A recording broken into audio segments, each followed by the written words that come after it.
Hawker হচ্ছে তৃণমূলের একটি টাকা তোলার ব্যবসা।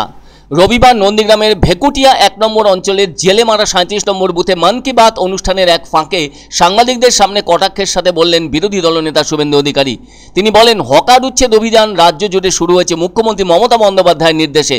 আর ওই হকার উচ্ছেদ নিয়ে এদিন ওভাবেই মন্তব্য করলেন রাজ্যের বিরোধী দলনেতা তথা নন্দীগ্রামের বিধায়ক শুভেন্দু অধিকারী। এদিন তিনি সাংবাদিকদের নানা প্রশ্নের উত্তর দিতে গিয়ে বলেন, সত্যি কথা বলতে কি, হকার উচ্ছেদ তৃণমূলের টাকা তোলার ব্যবসা। স্থানীয় নেতা ও পুলিশদের দিয়েই টাকা তোলার চিন্তাভাবনা। তাছাড়া বর্তমান সময়ে তৃণমূল নেতাদের কাছে সাধারণ মানুষ আসছেন না, যাতে মানুষ নেতাদের কাছে আসে তাই উচ্ছেদ অভিযান সরকারের।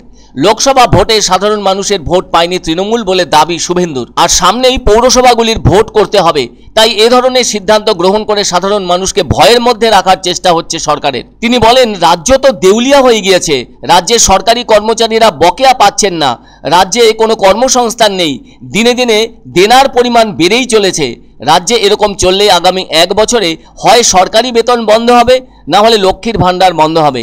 মন কি বাত অনুষ্ঠানের পাশাপাশি এদিন নন্দীগ্রামের হরিপুর প্রিয়ানগরী কৃষি উন্নয়ন সমবায় সমিতির জয়ী প্রার্থীদের সম্বর্ধনা দিলেন নন্দীগ্রামের বিধায়ক তথা বিরোধী দলনেতা শুভেন্দু অধিকারী। অন্যদিকে দখলদার উচ্ছেদ করতে মুখ্যমন্ত্রী যে নির্দেশ দিয়েছেন তা অত্যন্ত অমানবিক বলেও মন্তব্য করেছেন শুভেন্দু অধিকারী। তিনি আজ থেকে কয়েকদিন আগেও জানিয়েছিলেন তিনি বা তার দল বেআইনিভাবে সরকারি জমি অধিগ্রহণের পক্ষে নেই, তবে রাজ্যের সর্বত্র নির্দিষ্ট প্রক্রিয়ার মাধ্যমে ওই কাজ করতে হবে। সেজন্য আগে রাজ্য সরকারকে স্ট্যান্ডার্ড অপারেটিং প্রসিডিওর বা এসওপি তৈরি করতে হবে বলেও দাবি করেছিলেন। আবার তিনি কিন্তু আরেকদিকে দখলদার উচ্ছেদের বিরোধিতাও করছেন। তিনি এ প্রসঙ্গে সেদিন জানিয়েছিলেন, বিভিন্ন পুরসভা এলাকায় মধ্যবিত্ত নিম্নবিত্তদের সামান্য রোজগারের ওপর যেন মারাত্মক অর্থনৈতিক অবরোধ নামিয়ে আনা হয়েছে, যা তিনি মেনে নিতে পারছেন না বলে প্রতিবাদ জানাচ্ছেন। তিনি আবার বলেন, সরকারি জমি দখলের বিরুদ্ধে রাজ্য সরকার যে উদ্যোগী হয়েছে, প্রথমে সেটা মহৎ মনে হয়েছিল, কিন্তু পরে যা দেখা গেল তাতে সরকারি জমি আদৌ উদ্ধার হচ্ছে না।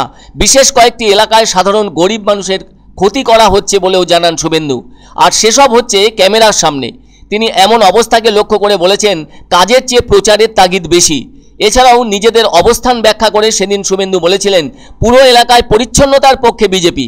কিন্তু তার প্রশ্ন, দার্জিলিং থেকে দীঘা কিংবা কলকাতা থেকে কাকদ্বীপ সর্বত্রই এ কাজ করা হচ্ছে কি, নাকি কেবল কিছু বিশেষ এলাকার জন্য ওই সব দখলদার উচ্ছেদ অভিযান চালানো হচ্ছে? তিনি তার দাবি হিসেবে জানিয়েছেন, প্রথমে একটি এসওপি অর্থাৎ স্ট্যান্ডার্ড অপারেটিং প্রসিডিওর তৈরি করতে হবে, এরপর সরকারি জমি চিহ্নিত করতে হবে, শেষে মানুষকে নোটিশ দিয়ে জমি ছাড়ার কথা বলতে হবে। আর তিনি আশা প্রকাশ করছেন মুখ্যমন্ত্রী তার অমানবিক নির্দেশ দ্রুত প্রত্যাহার করবেন। এই হকার উচ্ছেদ নামে বাড়িতে লোকজন আসে না, ওদের কিছু লোকজন যাচ্ছে, অনুরোধ করছে আমারটা দেখে দিন, এদের কাছে ভিড়ছে। আর পুলিশ আর পৌরসভা মিলে টাকা তোলার ব্যবস্থা হচ্ছে, তোমাদের এলাকাটা ছাড় দিয়ে দেবো, তোমাদের এলাকাটা ভেঙে দেবো, টাকা তোলার জন্য ওদের খুব খরা চলছে।